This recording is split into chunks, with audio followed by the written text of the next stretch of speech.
명하노니 내 마음속에 역사하는 악한 영들은 떠나갈지어다. 의심, 경계, 판단, 정죄, 낙심, 분노, 절망, 엄란은 예수 이름으로 떠나갈지어다. 주님, 내 마음을 만져주시고 지켜주옵소서. 이 시간 예수 이름으로 축복하기를 원합니다. 여호와는 내게 복을 주시고 너를 지키시기를 원하며, 여호와는 그 얼굴을 내게 비추사 은혜 베푸시기를 원하며, 여호와는 그 얼굴을 내게로 향하여서 평강 주시기를 원하노라. 옆에 있는 분에게 선생님, 하나님 은혜와 평강이 넘치시기를 축복합니다.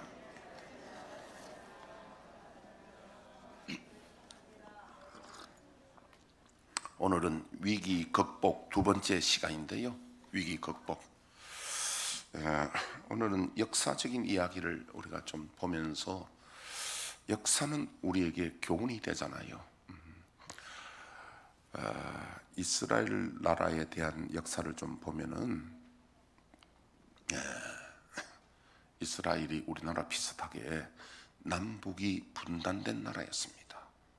솔로몬의 아들 르호보암 때에 솔로몬이 그 모든 걸 잘못을 하나님 앞에 죄를 범해가지고 그 때문에 아들 때에 남북이 갈라집니다.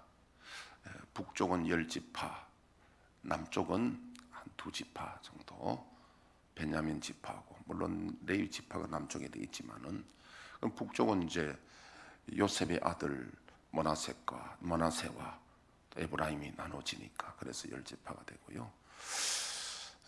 북쪽은 여호보암, 남쪽은 르호보암. 이름이 비슷하죠. 그래 왕이 제가 남북이 갈라집니다. 그 역사가 남북이 갈라진 것은 우리나라와 비슷한데요. 그래서 북쪽은 BC 722년에 아수르에 의해서 망합니다. 망하는데 잔인하게 망합니다. 어떻게? 아예 이주 정책을 써가지고 사람들을 저 아수르를 데려가고 반씩 섞어버려가지고 피를 섞어버립니다. 혼혈을 만들어버려서, 그래서 예수님 당시에도 사마리아가 과거에 북쪽의 도성이었거든요. 수도였습니다. 그래서 사마리아를 사람들, 유대인들은 그쪽으로 안 갑니다. 왜냐하면 개라 그래서 개. 이스라엘이나 우리나 그럼 개 얼마나 사랑합니까? 얼마나 좋아요? 아까 1부 때 보니까 어떤 새로운 분이 저 위에 4층에서 보니까 할머니 같은데 머리를 안고 있는데 보니까 강아지를 안고 있는 것 같아. 강아지가 함께 예배드리는 것 같아. 여러분, 우리나라 개팔자가 얼마나 좋은 팔자예요? 우리 그런 말 있잖아요. 시어머니가 가만히 부부 간에 이야기한 거 들어보니까, 저게 1번이 부부가 1번이고 2번이 자식들이고요. 그 다음에 개 고양이고 6번이 시어머니들이에요. 그래가지고 시어머니 그 말 듣고 충격받아가요. 식탁에 메모해놓고 1번 보아라, 6번 외출한다고 써놓고 이렇게. 아니 뭐 개는 아프면 막 병원에 막 수술할 다니고 막 방망 뛰는데, 뭐 어머니는 시어머니는 막 아파도 뭐 방망 안 뛰잖아요. 그래가 6번이더랍니다.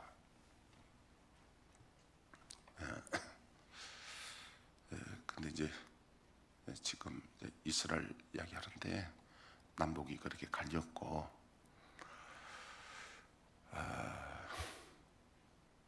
그래서 그때 북쪽이 멸망할 때에 하나님을 섬기지 않고 바알을 섬기고, 그때 유명한 엘리야 선지자가 북쪽의 선지자였거든요. 그래서 결국 말 안 들으니까 722년에 아수르에서 멸망한데 완전히 혼혈을 시켜버렸는데, 그 사람들 개 이야기 하다가 나오는데, 여러분 개가 그렇게 좋은데 왜 우리는 욕을 할 때 정광훈 목사 말을 빌린다면 개자식 그 사람은 뭐 아무나 개자식이잖아. 마음에 안 들면 개자식이다. 개자식은 좀 더 좋은 말이고, 그보다 더 좀 좋은 말은 견자제분이고, 노골적으로 말하면 개새끼고. 근데 왜 개를 그렇게 우리가 소중히 여기는데 왜 개자식이라 하면 욕이 됩니까? 개는 왜 개를 하면 욕이 됩니까? 그건 다른 거 하나 없습니다. 딱 한 가지입니다. 그거는요, 정조관념이에요. 정조관념. 근데 내가 개를 키워보니까 개도 주인이 요렇게 붙어가지고 새끼 놓으면 좋은데 절대 주인 말 안 들어. 지 좋은 스타일이 있다니까. 잘 이해가 안 되죠, 그게. 제가 옛날에 한 30대 그 부산에 있을 때 말이죠. 내가 그 어떤 분에게, 그분 진돗개 매니아인데 그 흰색 백구 2마리 암수를 제가 얻었어요. 이쁘더라고요. 그래서 우리 아버지도 개를 좋아하니까 시골에 갖다 드렸어요. 그래서 우리가 소망은 뭐냐면 요 둘 사이에 새끼 놓으면, 진돗개 새끼 놓으면 좋다 했는데요. 그만 어떻게 해서 암개가 이 발전기가 되어서 나가서 옆집에 똥개하고 들어붙었어. 내가 현장을 목격한 거야. 속상해서 짭대기 들고 올라갔잖아. 내가 그래가 올라가니까 그래가지고 저것도 나를 알아채리는가 봐. 개들이 일하다 죽겠다 싶어서 막 그래가지고 좀 잔인한 이야기지만 어쨌든 그래서 나 새끼 그래가지고 우리 집에 있는 순놈하고는 교미 안 했어.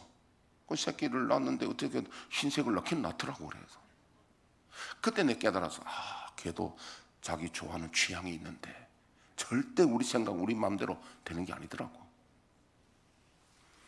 그리고 이 사마리아 그만 혼혈이 돼서 이스라엘이 개라고 그랬잖아요. 그래서 개입니다. 그래서 개가 딴 의미에서 나쁜 게 아니라 그런 면에서 개라는 말을 표현하거든요. 욕을 하거든요. 이스라엘도 마찬가지입니다. 우리처럼 이스라엘도 예수님도 개와 돼지에게 진주를 던지지 말라. 이스라엘도 개는 욕이 되는 겁니다. 그보다 더 욕은 뭐냐면 독사의 자식은 더 욕이 되는 거죠. 그래서 이제 북이 망하고 남쪽은 한 150년 후에 망하는데요. 남쪽 역시 망하기 전에 이스라엘이 하나님을 떠나고, 물론 그때도 예배는 있었습니다. 안식일을 지키고 했습니다. 하나님 불렀어요. 그런데 입으로만 불렀지 마음은 떠나 있었어요. 그리고 그때에 이사야 선지자가 나타나서 막 백성들에게 하나님께 돌아오라고, 안 그러면 너희들 바벨론에게 멸망한다.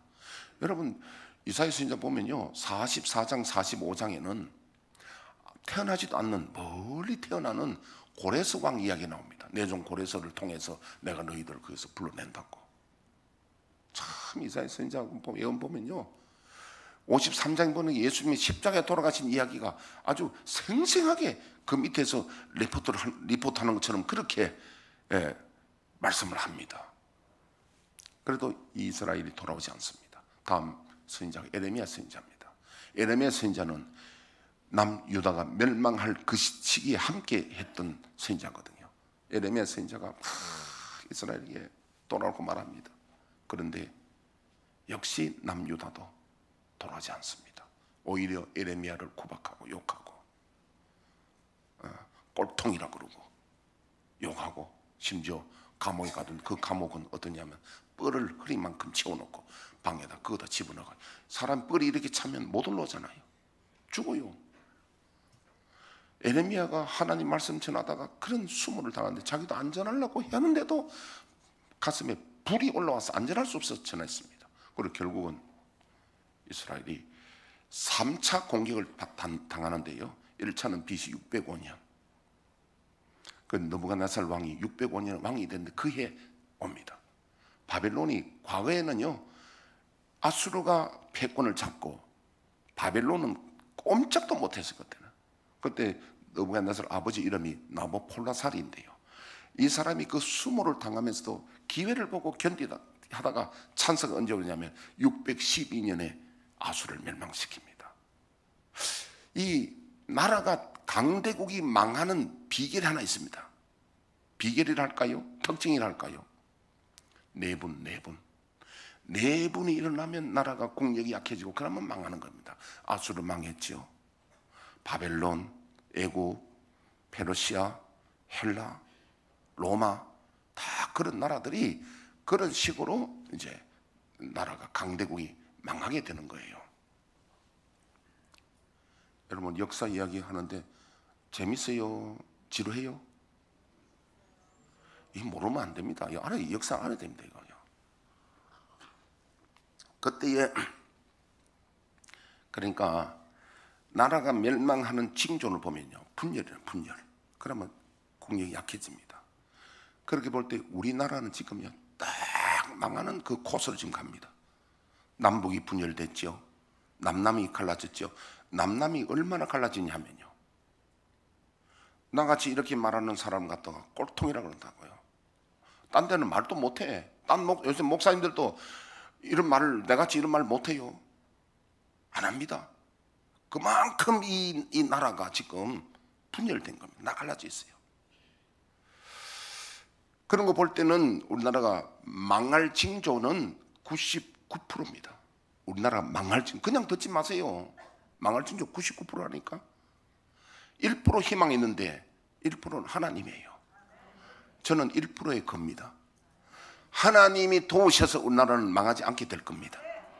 안 그러면 일반적으로 99% 역사에 보면 망하게 되어 있습니다. 우리는요.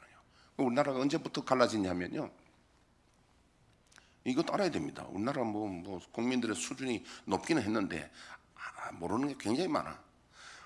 1945년 우리가 8월 10일 해방되잖아요. 해방되면서 우리가 둘로 나눠져 버립니다. 나라가 나눠진데 어떻게? 김일성을 따라갈 거냐, 이승만을 따라갈 거냐, 나라가 다 갈라집니다.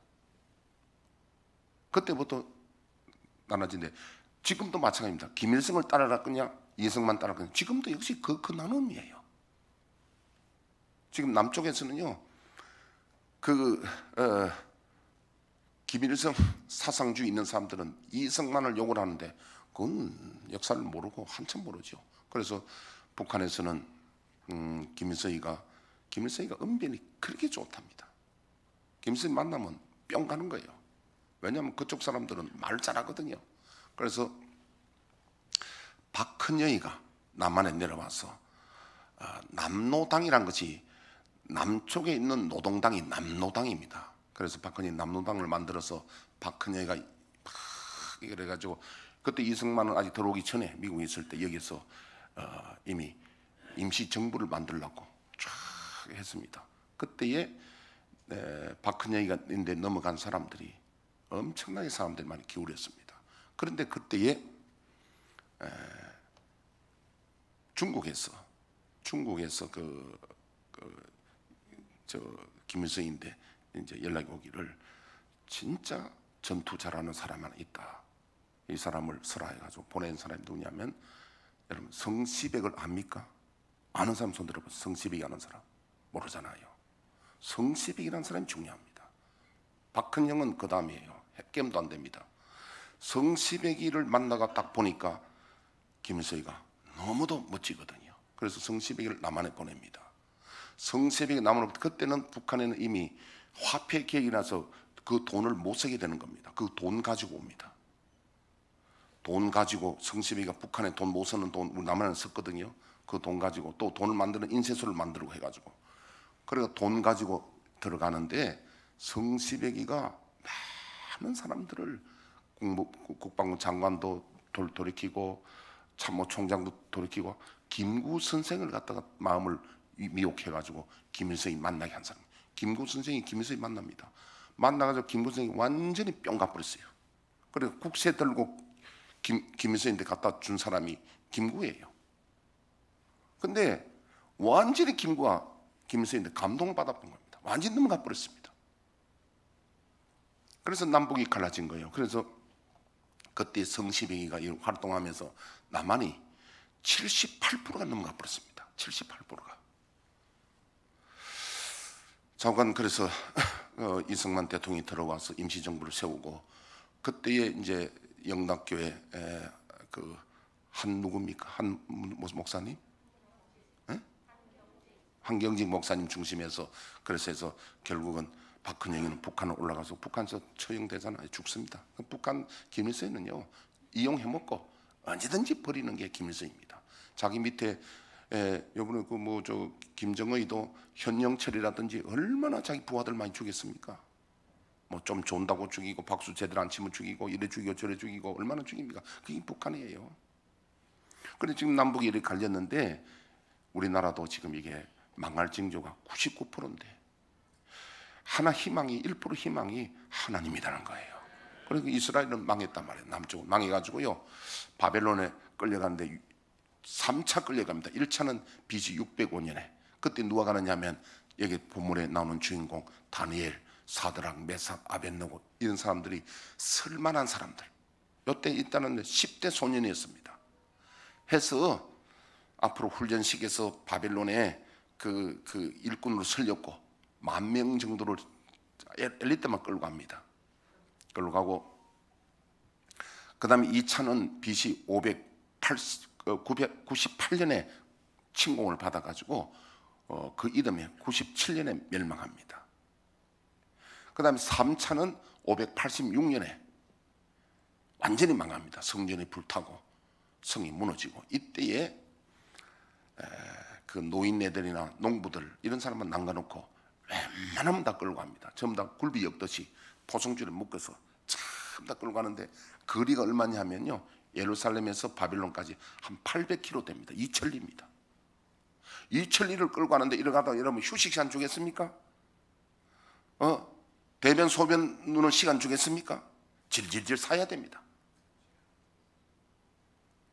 신발은 어떻게 됩니까? 뭐 맨발로 뭐 거의 사람이 아닙니다. 그래서 바벨론은 전부 다 끌려갑니다. 얼마나 노예라는 것이 서러운지 모릅니다. 여러분 나라는 것이 나라가 얼마나 중요하면 나라 없으면 우리는요 광야에 버려진 사람들입니다. 아무나 짐승도 잡아먹고 아무나 죽이도 되는 보호가 나라는 우리 울타리고 보호해 주는 거거든요. 그래 이스라엘이 역사입니다. 그렇게 돼가지고 있는데 그 중에 다니엘과 사드락, 메삭, 아벳느고 이야기입니다. 이럴 때 이 사람들이 왕에게 지금 발탁되어서 눈에 확 들어오고 다니엘이 총리의 자리에 앉는 일이 있는데 뭐냐면 어느 날 이 느부갓네살 왕이 그래 느부갓 왕이 완전 패권국이고 나라 최고의 왕이었잖아. 권력이 꿈을 밤에 자는데 꿈을 꿨는데 희한한 꿈을 꿉니다. 왕이 무슨 꿈을 꾸냐? 꿈에 보니까 한 큰 신상이 있는데 신상은 이제 그 석가모니 부처상 저 어디 경부고속도로 타고 가다 보면 큰 거 하나 세워놓거든요. 그런 것처럼 말이지. 큰 신상이 보이는데 이게 뭐 보통 꿈이 아니야. 그런데 해석은 없고 신상만 보여. 너무도 이상한 꿈이라서 그 나라의 그 왕실에 말이지 박수, 무당, 점쟁이 이런 사람들이 있거든요. 그런 사람 불러서 자 원래 꿈보다도 해몽이라고 자기 꿈을 말하면 해몽이야 말이야 뭐 얼마나 잘하겠습니까? 그러니까 왕이 이번에 뭐라냐면 내가 꿈 내용을 안 가르쳐 준다. 너희들 내가 꾼 꿈을 맞춰라. 그리고 해석해라. 만약에 그러지 않으면 너희들 다 죽이겠다. 아니 어떻게 꿈을 알아맞춥니까? 이 박수나 이런 사람들이. 그래 전부 다 지금 막 분위기가 우리는 다 죽었다는 참 다 지금 분위기가 이런 때였습니다. 이 소식을 다니엘이 듣고 이제 왕에게 사람을 보내서 말을 합니다. 내가 그 꿈을 맞추겠으니까 내가 왕 앞으로 나를 불러달라고. 그러니까 이제 날짜를 잡아가는데 다니엘이 친구들에게 기도해달라고 자기도 기도합니다. 하는데 하나님이 은혜를 베풀어서 그 왕이 꾼 꿈을 다니엘이 딱 꾸잖아요. 딱 꿈에 보니까 큰 신상이 있는데 머리는 금으로 돼가 빛이 파짝파짝 나고요. 가슴과 팔은 은으로 된 거야. 배와 넓적 다리는 동으로 된 거야. 그 다음에 종아리하고 밑에 발은 반은 철이고 반은 흙이야. 그럼 중요한 건 해몽이잖아요. 이게 뭐냐 이거지. 그런데 하나님이 다니엘에게 딱 지혜는 깨닫는 거거든요. 지혜를 주셔서 금은 지금 느부갓네살 왕의 시대다. 왕의 시대. 금이라는 거야. 그 다음에 그 후대는 다음 왕은 은과 같은 시대고 그 다음은 동과 같은 시대고 그 다음에는 이거는 철과 흙이니까 부서지고 나눠진다는 거예요. 이거는요. 그 해석을 딱 해줍니다.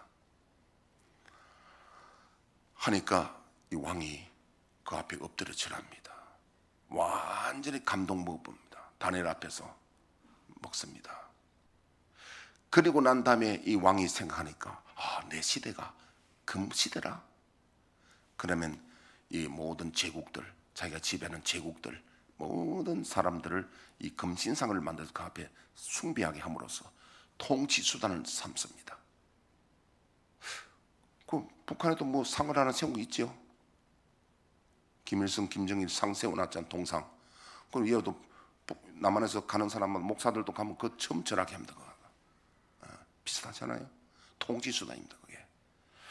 그런 시대의 지금 이야기인데요. 자, 다니엘서 우선 2장 46절에 49절 한번 띄워보십시오. 이에 느부갓네살 왕이 엎드려 다니엘에게 절하고 명하여 예물과 향품을 그에게 주게 하니라. 왕이 대답하여 다니엘에게 이르되 너희 하나님은 참으로 모든 신들의 신이시오 모든 왕의 주제시로다.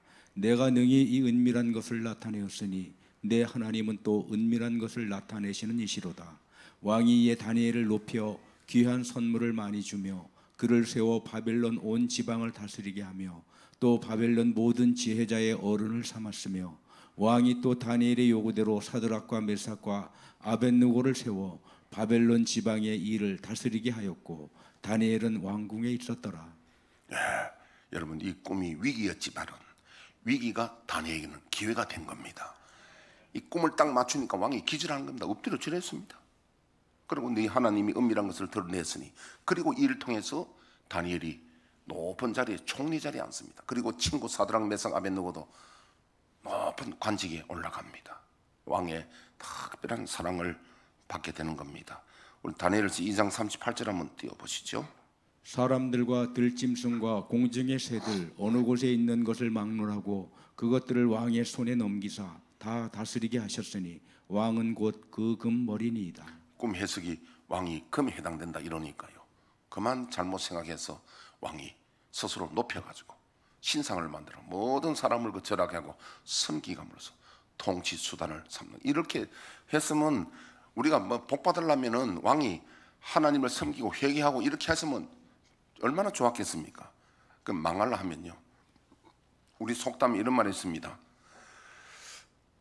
도적 맞으려 하면 그 밤에 개도 안 짖는 말이 있습니다. 그런 말 들어봤죠? 이 망하려 하면 이렇게 되는 거예요. 망하려 하면. 이게 이제 우리가 3장의 1절에 7절 말씀이고, 두 번째는요, 이 느부갓네살 이런 그 왕이 지금 절하겠는데요, 때가 느부갓네살 왕위에 있은 지 18년째라니까 연수를 계산하면 BC 586년 예루살렘이 망할 때였습니다. 망하고 나니까 자신이 높아져가지고 이렇게 하는데, 이때에 아마 다니엘 이름은 안 나옵니다. 다니엘은 이때 아마 지방의 어떤 다스리는 자로 갔기 때문에 여기에 참석 안 했는데, 여기에 참석한 사람 중에 사드락 메삭 아벳느고가 여기 해당이 딱 되는데요. 다른 사람 다 금신상에 절하는데 막 꽹과리 울리고 음악 하고 할 때 절하는데 이 세 사람은 절하지 않습니다. 그리고 발각돼서 왕이 고발됩니다. 왕이 특별히 총애하는 사람들이거든요. 그래서 기회를 줍니다. 사드락 메삭 아벳느고야, 어찌해서 그래 했느냐. 왕도 자기 체면이 있잖아요. 그래, 한 번 더 기회를 주겠다.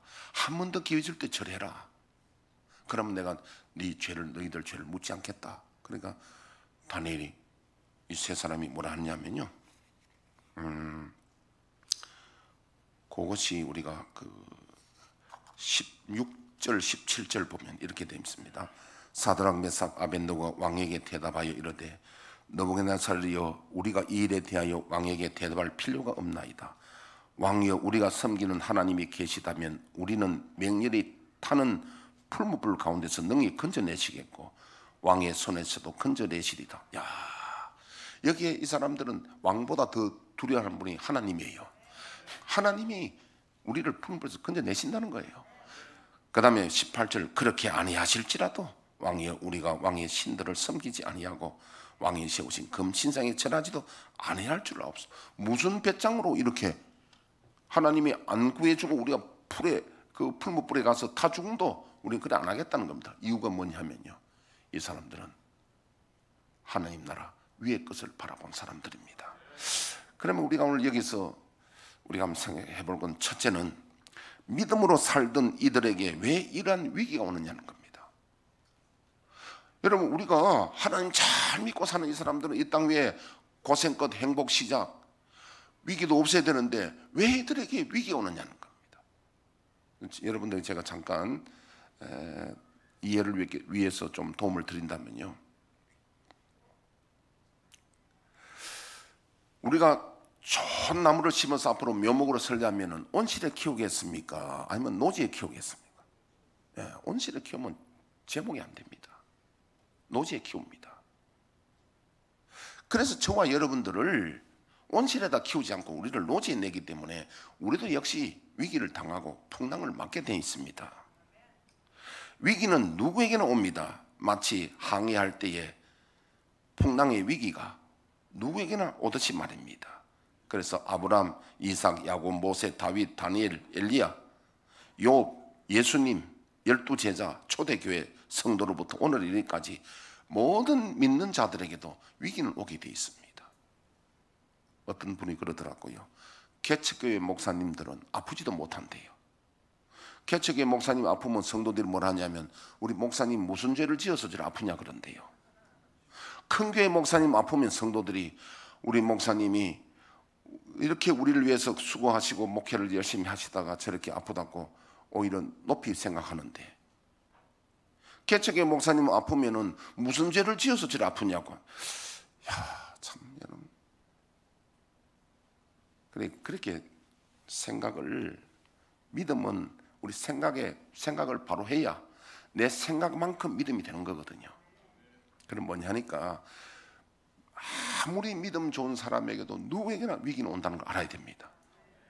위대했던 신앙의 인물 중에 위기에 안 만드는 사람 누가 있습니까? 한번 찾아보세요. 한 사람도 없습니다. 전부 우리가 하나님 노지에서 우리를 연단하고 훈련해서 우리를 제목으로 삼기 위해서 우리에게 바람도 불게 하시고, 그러면서 우리가 이기며 나아가야 믿음이 강해지는 겁니다. 연단 없이는 나의 가는 길을 오직 그가 아시나니 나를 단련하신 후에는 내가 순금같이 나오리라.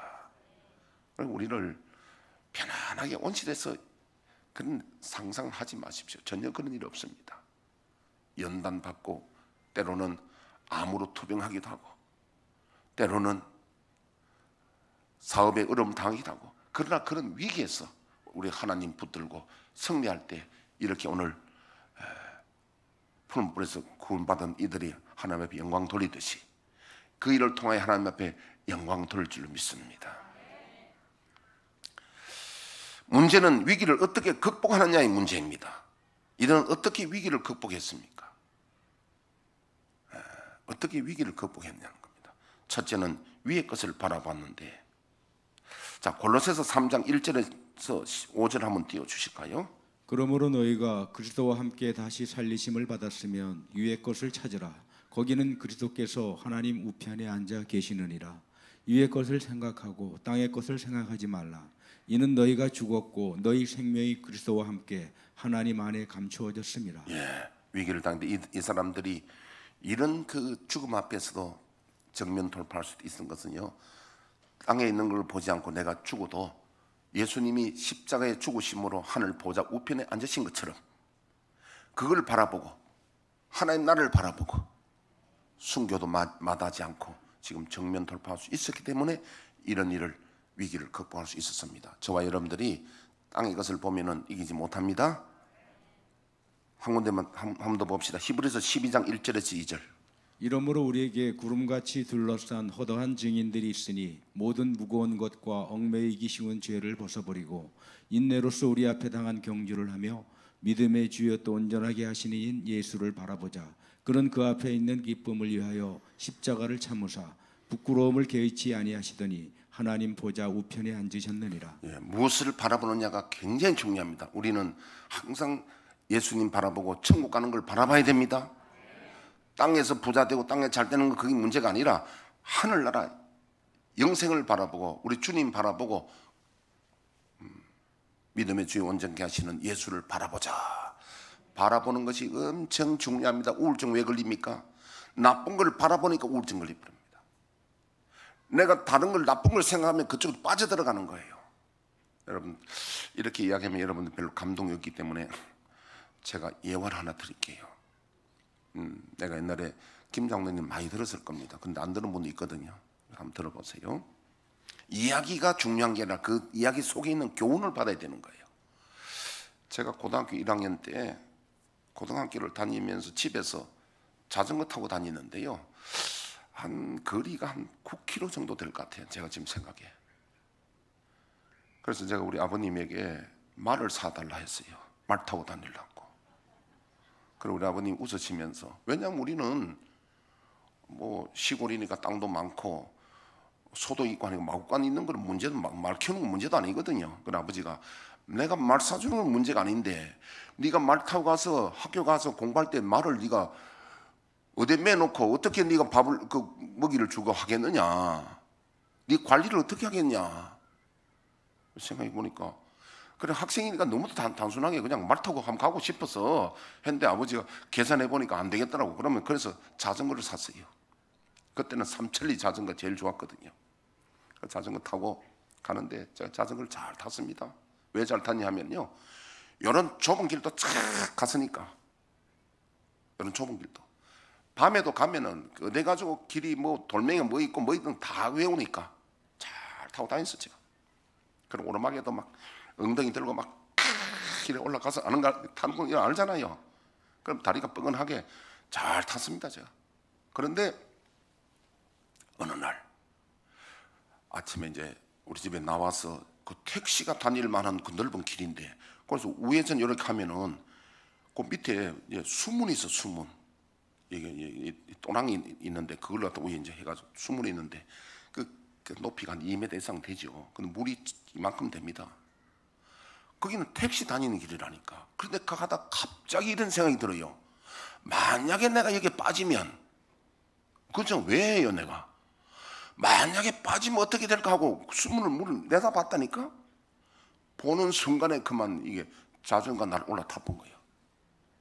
빠진 거예요 내가. 거기에 넘어져가지고 자전거 물이 이만큼 빠진데 자전거 위에 덮어 눌려가지고요, 책가방 다 버렸죠. 교복, 그때 교복 입고 다니죠. 교복 다 젖었죠.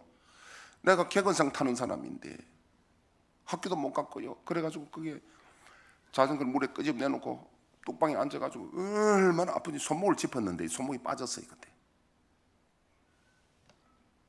그래서 내가 그게 그렇게 있으니까 누가 우리 집에 연락이 아버지가 와가지고 학교도 못 가고 그날 경주에 가가지고 접골을 해가지고 이렇게 맞추는 거야. 그 다음 나중에 한 손 가지고 타고 다녔지. 내가 무슨 이야기 하는 겁니까? 그렇게 자전거 잘 타고 넓은 길에도 보니까 빠져들어가는 거예요. 우울증 왜 걸립니까? 내가 그것을 바라보고 슬픈 걸 바라보고 실패를 바라보니까 빠져들어가는 거예요. 베드로가 예수님 앞에서도 바람과 바다를 내다보니까 둘이서 빠져간다는 걸 알아야 됩니다. 우리는 위의 것을 바라봐야 됩니다. 십자가를 개의치 아니하시고 하나님 보좌 우편에 앉으신 예수님을 바라보라 그랬잖아요. 위의 것을 바라보라. 이 사드락 메삭 아벳느고가 하나님 나라를 바라보지 않았다면 그 풀무불 앞에 죽는데 항복할 거 아니겠습니까? 그런데 이 사람들은 위의 것을 바라보기 때문에 정면 돌파할 수 있었는 겁니다. 평소에 우리가 뭘 생각하느냐? 뭐 생각하느냐? 생각하는 대로 내 행동이 나옵니다. 내가 뭘 바라보느냐? 위의 것을 바라봐야 됩니다. 스데반 집사님이 순교할 때도 사도행전 7장 54절 60절 보겠습니다. 그들이 이 말을 듣고 마음에 찔려 그를 향하여 이를 알거늘 스데반이 성령 충만하여 하늘을 우러러 주목하여 하나님의 영광과 및 예수께서 하나님 우편에 서신 것을 보고, 서신 것을, 예수님 우편에 앉았는데 예수님 일을 선 겁니다. 서신 것을 보았다는 거예요.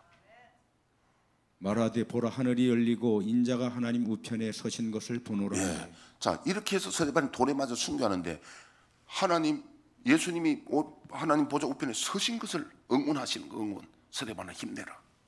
돌에 맞아 죽으면서 얼굴이요 천사같이 되는 겁니다. 위의 것을 바라보는 거예요. 그래서 여러분 제가 순교자가 얼마나 하늘나라에서 복이 있냐면은 왕노로 타는 거 알잖아요. 우리 그걸 바라봐야 되는 거예요. 그래서 이제 마지막 지금 결론 맺겠습니다. 갈라디아서 2장 20절 한번 띄워 보십시오. 내가 그리스도와 함께 십자가에 못 박혔나니 그런즉 이제는 내가 사는 것이 아니요 오직 내 안에 그리스도께서 사시는 것이라. 이제 내가 육체 가운데 사는 것은 나를 사랑하사 나를 위하여 자기 자신을 버리신 하나님의 아들을 믿는 믿음 안에서 사는 것이라. 그래서 이제는 나는 I am nothing. 나는 십자가에 죽은 사람이고 이제 내 안에 사신 것은 예수님이 사시는 자로 되어야 됩니다.